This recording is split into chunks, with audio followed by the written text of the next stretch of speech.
proklamasi. Kami, bangsa Indonesia, dengan ini menyatakan kemerdekaan Indonesia. Hal-hal yang mengenai pemindahan kekuasaan dan lain-lain diselenggarakan dengan cara saksama dan dalam tempo yang sesingkat-singkatnya. Jakarta, 17 Agustus 1945, atas nama bangsa Indonesia, Soekarno Hatta.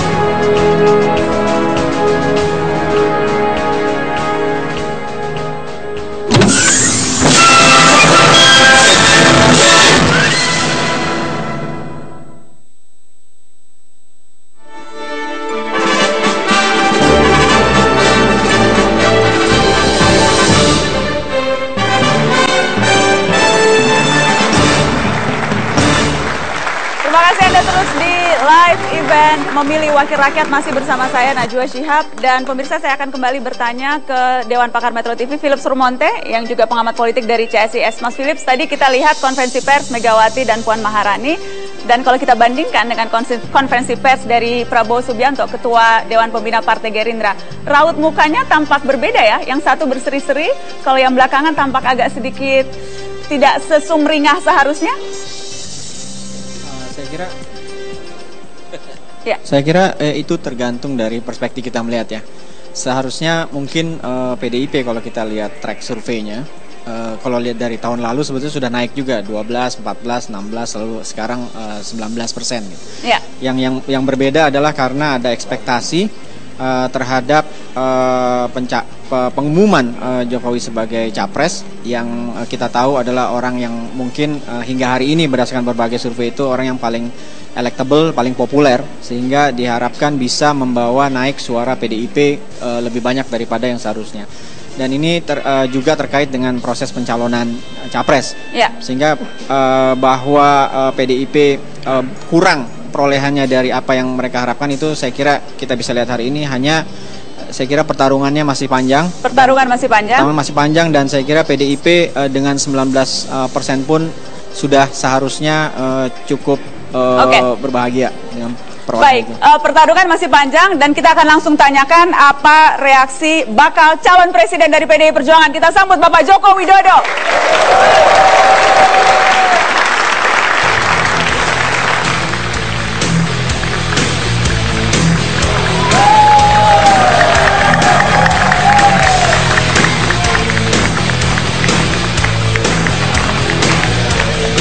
Selamat malam Pak Jokowi. Selamat datang di Metro TV. Boleh tepuk tangan sekali lagi dong Pak Jokowi.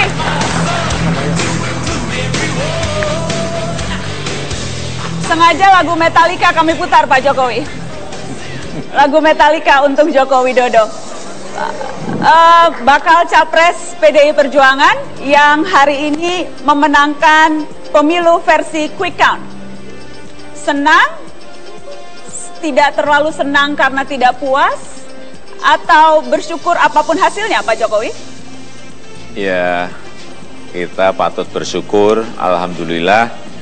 Bersyukur, alhamdulillah, bahwa rakyat memberikan kepercayaan kepada PDI Perjuangan dengan memberikan posisi di urutan teratas, di urutan pertama. Harus disyukuri. Harus disyukuri. Boleh kasih tepuk tangan kalau begitu. Apakah, tetapi sesungguhnya kan ini ada yang menilai targetnya seharusnya bisa lebih dari itu, Pak. Ya, semua partai pasti ingin targetnya yang tinggi-tinggi kan. Tetapi ya sekarang rakyat sudah berbicara dan rakyat sudah menentukan pilihannya. dan harus kita syukuri. Walaupun di bawah target. Kalau targetnya sempat di atas 20, bahkan ada yang menyebut 27-25%. Ya, kalau target kemarin di Rakernas memang 27%. Tetapi sekali lagi itu kan target. Dan sekarang memang rakyat sudah memberikan pilihannya. Dan angkanya yang sudah kita lihat, ya tetap kita syukuri. Dan kita mau memberikan penghargaan, memberikan ucapan terima kasih yang sebesar-besarnya kepada seluruh masyarakat yang telah memilih PDI Perjuangan, dan terutama kepada kader, kepada relawan yang telah bekerja keras untuk memenangkan PDI pilihan legislatif ini. Kira-kira Jokowi efeknya itu berapa persen ya? Kalau perolehan quick count 19% mendekati 20%, kira-kira itu yang memang milih PDI karena Joko Widodo, berapa banyak? Kalau saya melihat ini kan pertarungan di caleg, ini kan pertarungan yang sangat pertarungan keras sekali di akar rumput, Jadi dan pertarungan itu menyebabkan rakyat itu digiring untuk memilih pilihan-pilihan sesuai yang digerakkan oleh caleg-caleg. Dan saya kira beda nanti kalau pilpres akan berbeda. Karena ini adalah pileg. Pilpres berbeda. Bedanya di mana?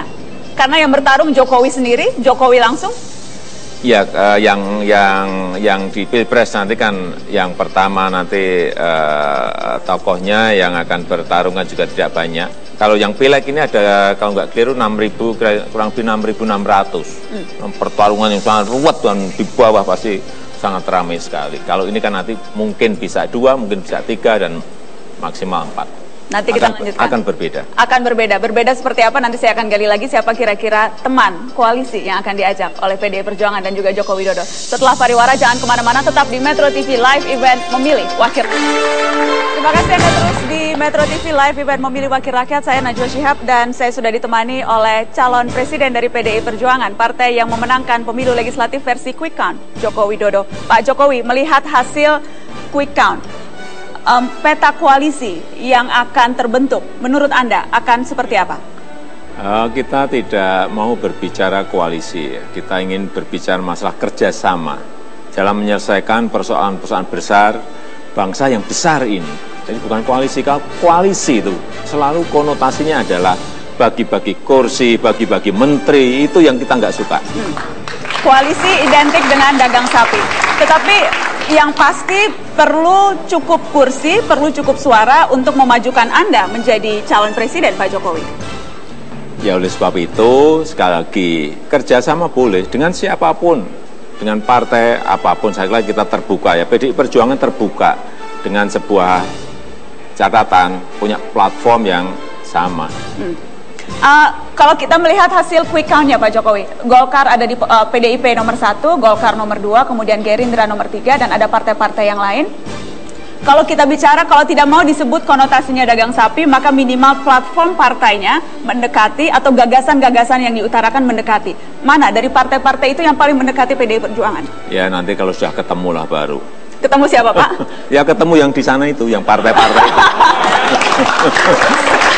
Belum ketemu lah, kalau sudah ketemu jelas, kemudian kita berbicara mengenai persoalan-persoalan besar bangsa ini, kemudian cara penyelesaiannya seperti apa. Kalau platformnya memang sama, mempunyai platform yang sama dan jelas tahapan-tahapan yang ingin kita kerjakan juga sama, ya kenapa tidak? Kenapa tidak? Kerjasama. Yang jelas katanya sudah banyak yang disebut-sebut akan bisa mendampingi Joko Widodo maju di bursa Pilpres nanti. Salah satu nama yang santer disebut adalah nama yang satu ini. Kita sambut mantan Wakil Presiden Muhammad Yusuf Kalla.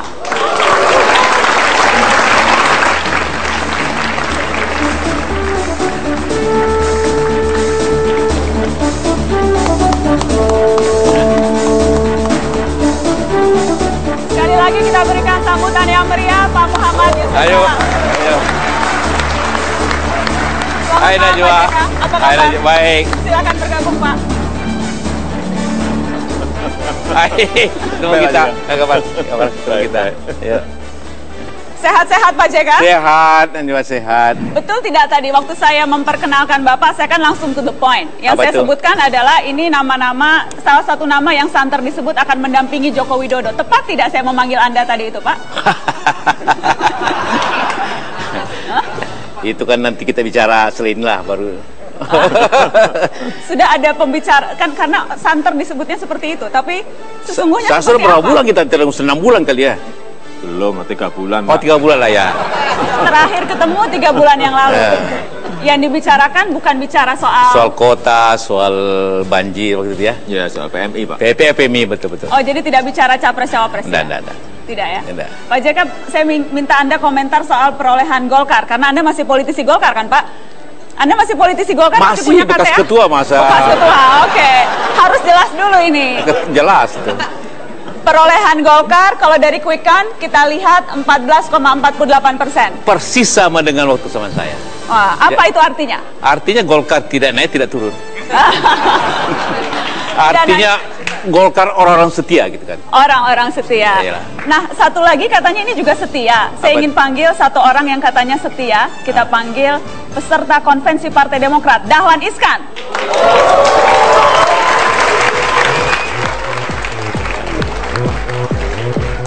Oppan Gangnam Style. Gangnam Style. Pak Dahlan, apa kabar? Terima kasih sudah hadir, Pak. Silakan Pak Dahlan. Pak Dahlan di situ. Lagu Gangnam Style, Pak Dahlan. Pak, boleh di situ? Pak Dahlan, peserta konvensi Partai Demokrat berbaju biru sudah jelas ini. Ya. Dan kalau tidak salah Anda sudah resmi kader ya Pak ya? Sudah mau dipakaikan jaket waktu itu pada saat kampanye? Belum. Belum kader? Sudah anggota. Sudah anggota. Ya. Berarti tadi pagi coblosnya Demokrat? Ya pastilah. Oh pasti. Harus konsekuen, harus konsekuen. Konsekuen. Saya mau minta Anda berkomentar dulu soal perolehan partai Anda. Enggak lah, saya mengucapkan selamat kepada Pak Jokowi, PDIP, karena menjadi pemenang. Saya kira juga pantas mendapat ucapan selamat Gerindra, suaranya naik drastis, dan yang mengejutkan PKB naiknya 2 kali lipat. Jadi selamat kepada semuanya. Selamat kepada semuanya. Kalau perolehan Demokrat sendiri itu menggembirakan Anda sebagai peserta konvensi atau justru wah tidak cukup 20%, konvensi masih ngaruh nggak ya? Selama ini saya kan juga belum memastikan diri akan menjadi calon dari Partai Demokrat, karena ini kan masalah politik. Beda dengan bisnis atau agama yang semuanya pasti begitu. Saya pun biarpun di survei saya nomor 1, tapi tetap saya secara mental menyiapkan diri untuk tidak dipilih. Tidak dipilih menjadi calon presiden dari Partai Demokrat. Demokrat. Baik, tadi Anda mengucapkan selamat kepada Partai Gerindra. Karena itu saya ingin panggilkan untuk bergabung di meja ini politikus Gerindra yang juga wakilnya Pak Joko Widodo. Kita sambut Basuki Cahayapurnama.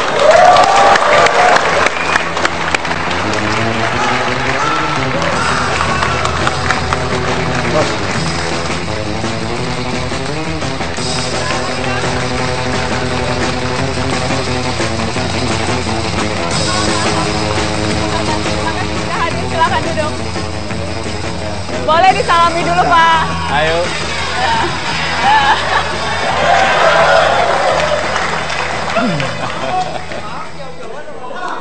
Oh, tadi ada yang komentar kok jauh-jauhan, sengaja dipisah dulu. Sengaja dipisah dulu. Kita kan mengawal berdua nih. Mengawal. Siapa yang dikawal, Pak Ahok? Pak Dahlan dan Pak Yusuf Kala. Pak Yusuf Kala dikawal oleh Basuki Cahayapurnama dan juga Joko Widodo. Pak Ahok cuma untuk mengklirkan saja supaya selesai nih urusan. Tadi pagi nyoblos Gerindra atau nyoblos PDI atau nyoblos partai lain? Biar clear urusan di Dari awal. pagi dia tanya, saya masa coblos PDI Perjuangan? Saya kan Gerindra. Jadi coblosnya Gerindra. Iya, tapi kalau istri saya nggak tahu. Kalau istri tidak tahu.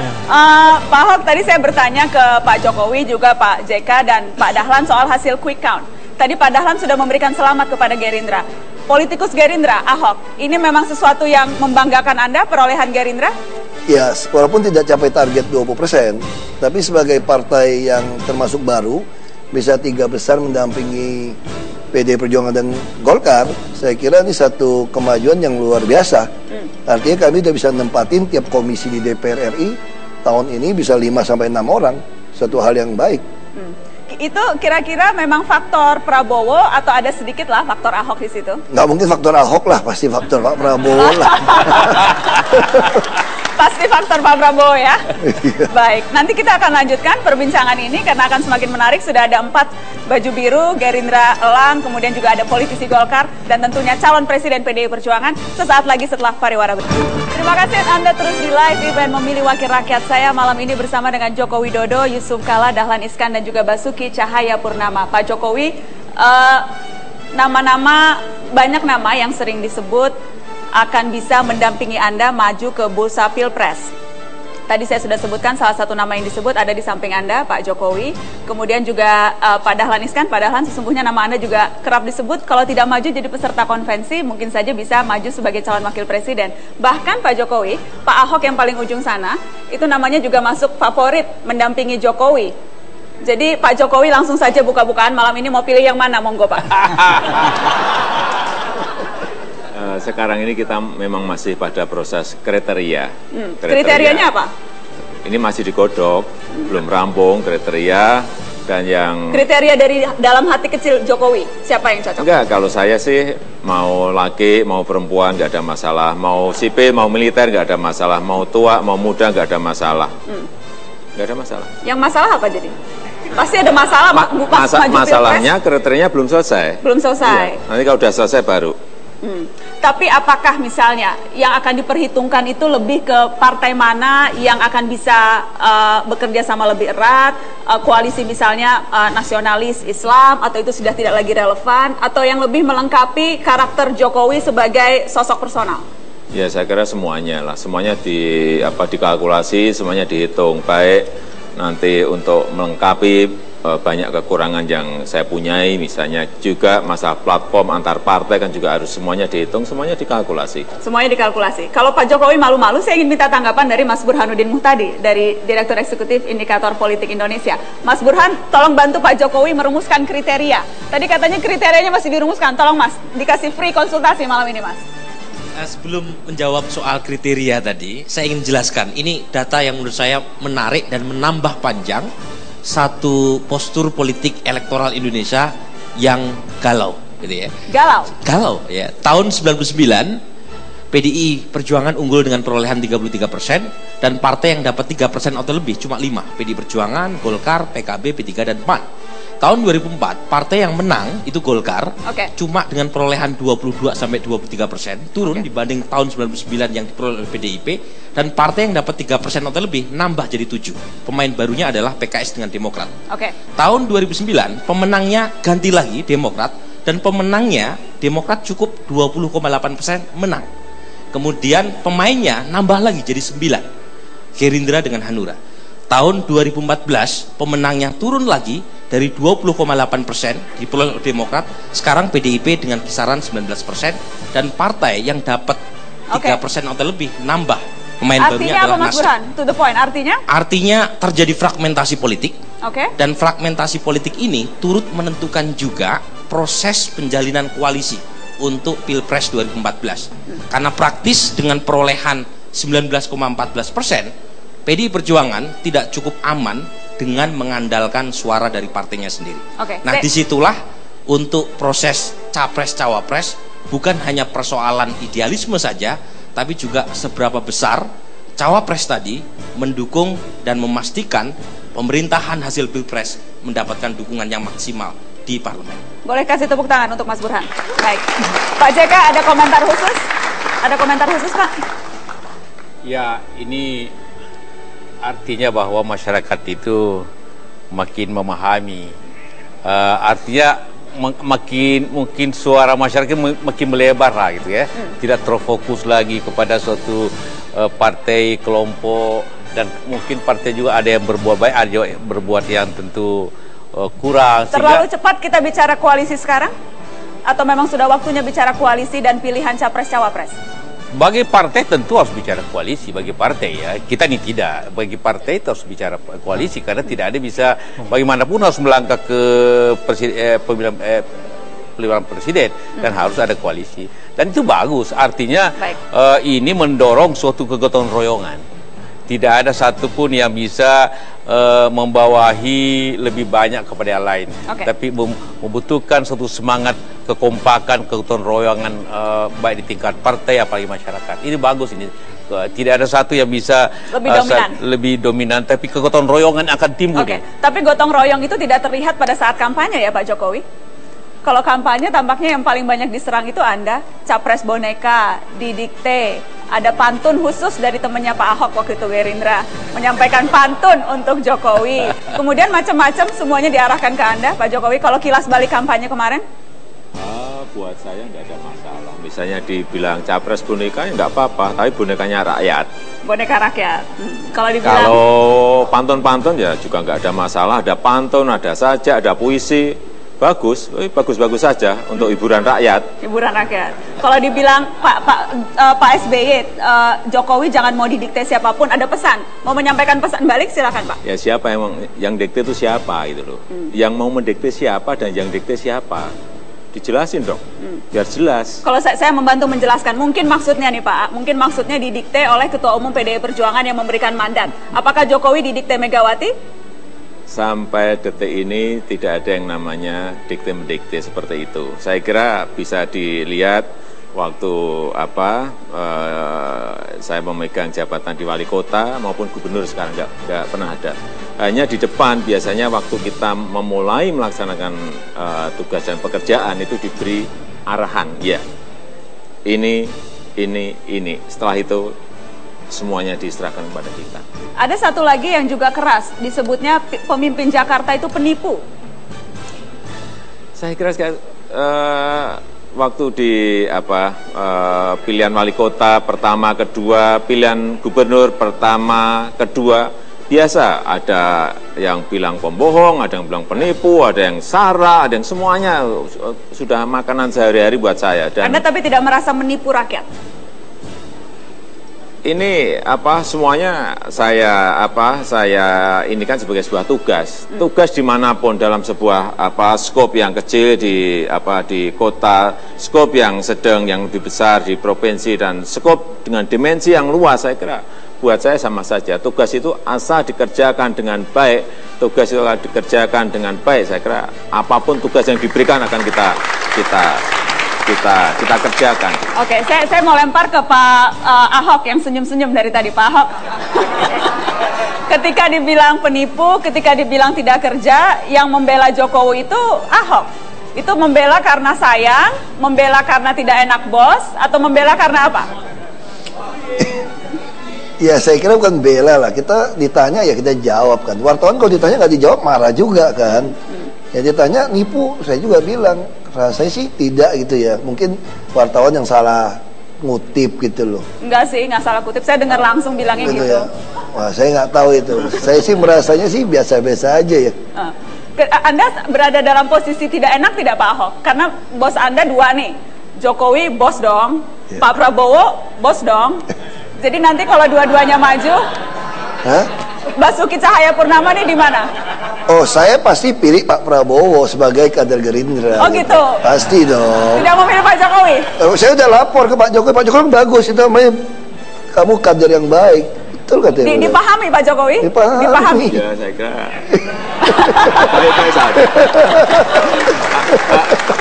harus dibedakan di mana kita sebagai pejabat publik, di mana kita sebagai pejabat politik. Dan saya kira Pak Ahok bisa memilah mana yang pejabat publik, mana yang pejabat politik. Bisa memilah itu ya.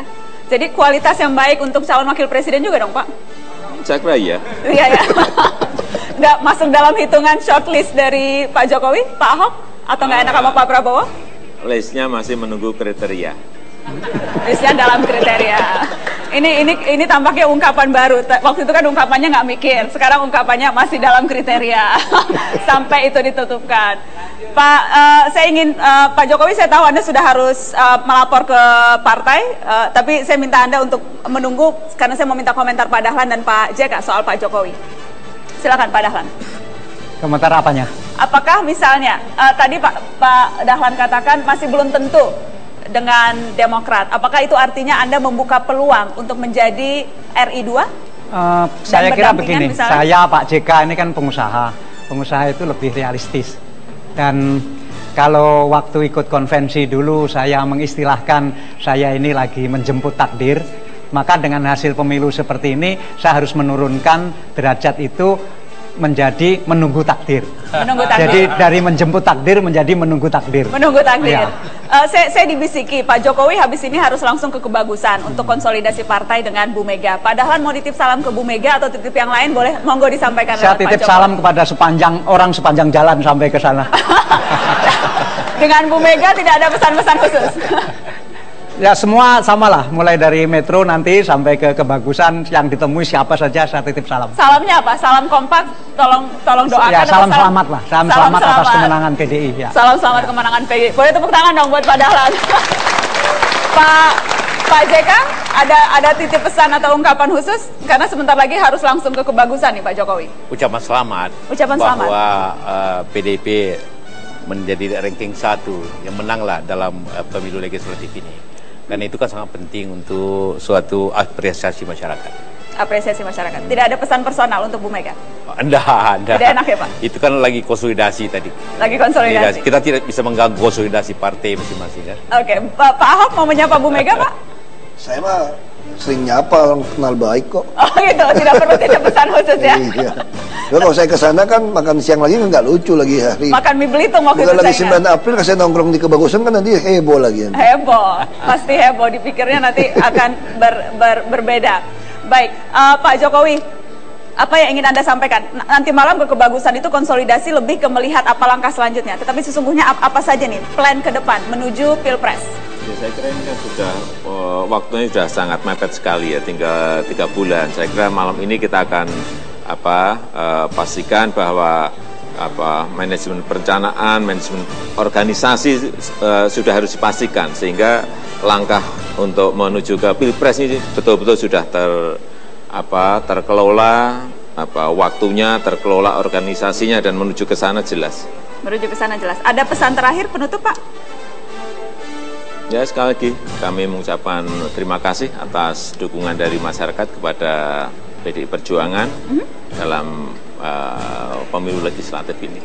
Baik, boleh tepuk tangan untuk Pak Joko Widodo. Pak Jokowi saya antar karena saya tahu Anda sudah ditunggu Bu Mega, daripada saya juga dimarahi Bu Mega karena menahan calon presidennya. Sekali lagi tepuk tangan, terima kasih Pak Jokowi. Ya, pemirsa tetaplah bersama kami karena kami masih akan kembali setelah pariwara berikut, masih dalam live event memilih wakil rakyat, dan kami juga masih ada penampilan dari musisi legendaris Iwan Fals setelah pariwara berikut ini.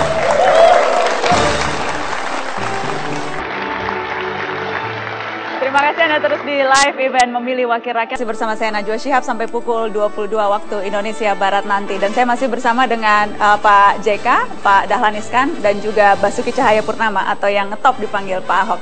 Saya juga ditemani oleh Dewan Pakar Metro TV, ada beberapa di antaranya di sini. Saya ingin minta komentar dari para tim pakar Metro TV mengomentari. Tadi saya sudah bertanya soal hasil quick count, tapi saya ingin Anda juga berkomentar, Mas Aldi, soal tokoh-tokoh yang ada di depan kita ini. Bagaimana kira-kira peluang mereka kalau kita bicara hasil pileg?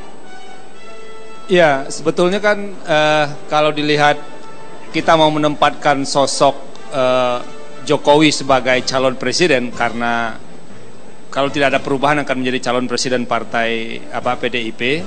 Tentu di luar soal kriteria yang dipersiapkan oleh PDIP, menurut saya yang paling penting itu adalah calon wakil Pak Jokowi harus seorang yang mampu menutupi banyak sisi yang mungkin tidak dimiliki oleh Pak Jokowi.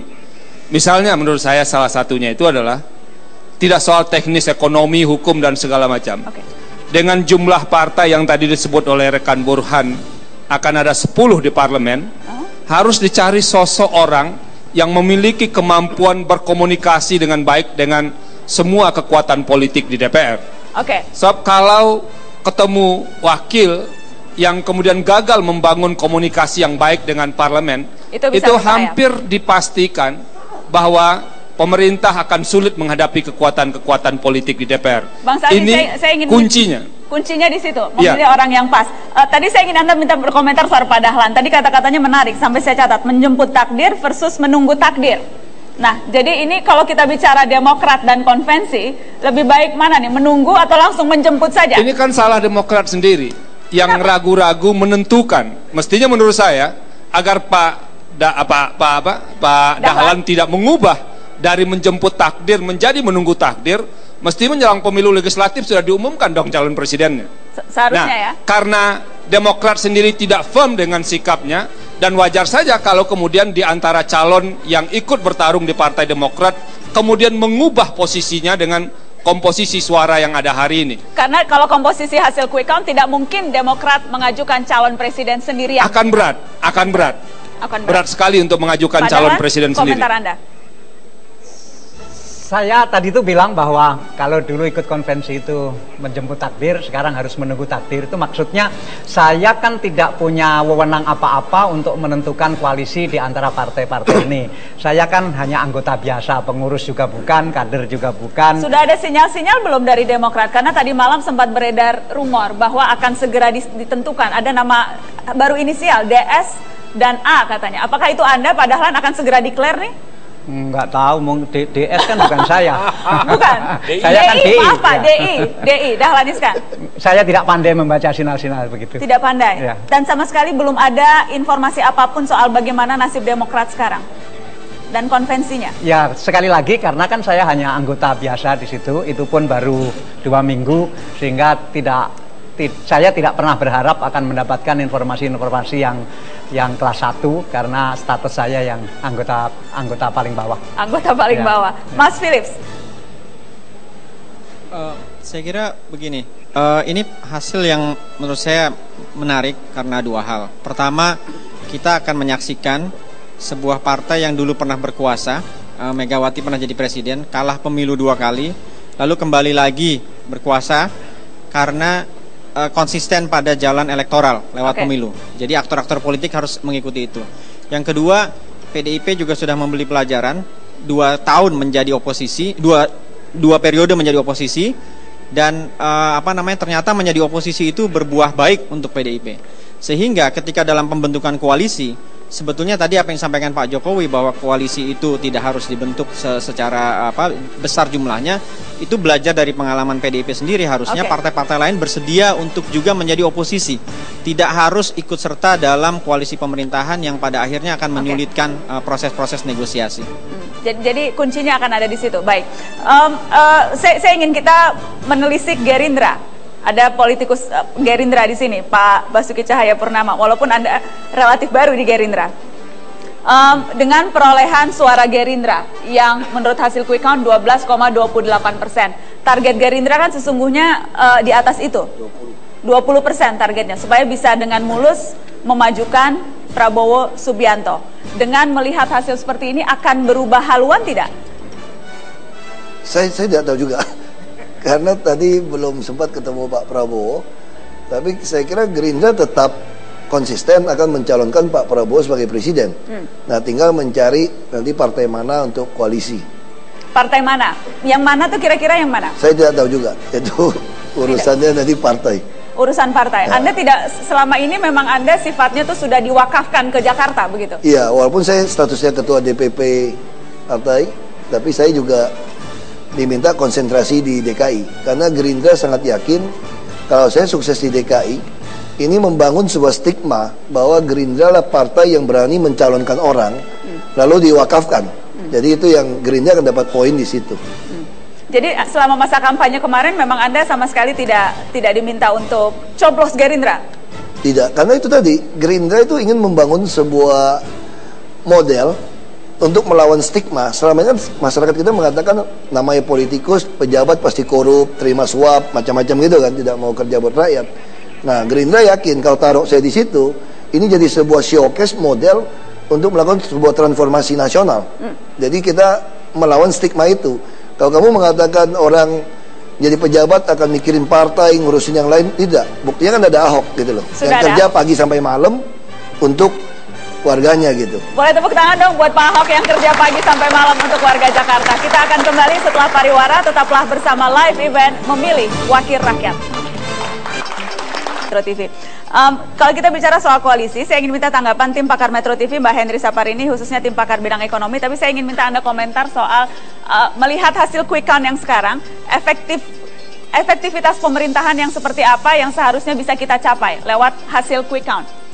Ya, jadi kalau kita melihat dari hasil quick count ya, yang pertama itu adalah PDIP dan yang ketiga adalah Gerindra.